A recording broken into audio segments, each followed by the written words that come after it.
కృష్ణా జిల్లా గుడివాడ నియోజకవర్గంలోని పలు అభివృద్ధి పనులకు ఎమ్మెల్యే కొడాలి నాని శ్రీకారం చుట్టారు. గుడ్లవల్లేరు సచివాలయం, ఆర్బీకే కేంద్రం, హెల్త్ క్లినిక్లను ఎమ్మెల్యే ప్రారంభించారు. ప్రధాన రహదారుల్లో లాలీగా పర్యటించి అంబేద్కర్ విగ్రహానికి నివాళులు అర్పించిన కొడాలి ఆర్సీఎం చర్చిలో ప్రత్యేక ప్రార్థనలు నిర్వహించారు. వచ్చే ఎన్నికల్లో వైసీపీ గెలుపే లక్ష్యంగా పనిచేయాలని కార్యకర్తలు పిలుపునిచ్చారు. 340 కోట్లు 21,000 కోట్ల రూపాయలు చంద్రబాబు నాయుడు ఇచ్చాడు. ఈ రాష్ట్రంలో ఉన్నటువంటి వృద్ధులకు కానీ, వికలాంగులకు కానీ, వితంతువులకు కానీ జగన్మోహన్ రెడ్డి గారు ఇచ్చినటువంటి సొత్తు 95,000 కోట్ల రూపాయలు.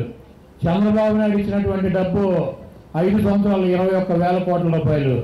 అదేవిధంగా ఈ రాష్ట్రంలో ఉన్నటువంటి పేదలకి ఇళ్లు నిర్మాణం చేయాలని చెప్పి 31 లక్షల మందికి ఇళ్ల పట్టాలు ఇవ్వాలని చెప్పి ఆయన పొలాలు కొన్ని లేఅవుట్లు వేసి కరెంటు, మంచినీటి సౌకర్యాలు కల్పించి ఇల్లు నిర్మాణం చేసుకోవడానికి 1,80,000 రూపాయలు మరి జగన్మోహన్ రెడ్డి గారు మనకి ఇస్తున్నారు. చంద్రబాబు నాయుడు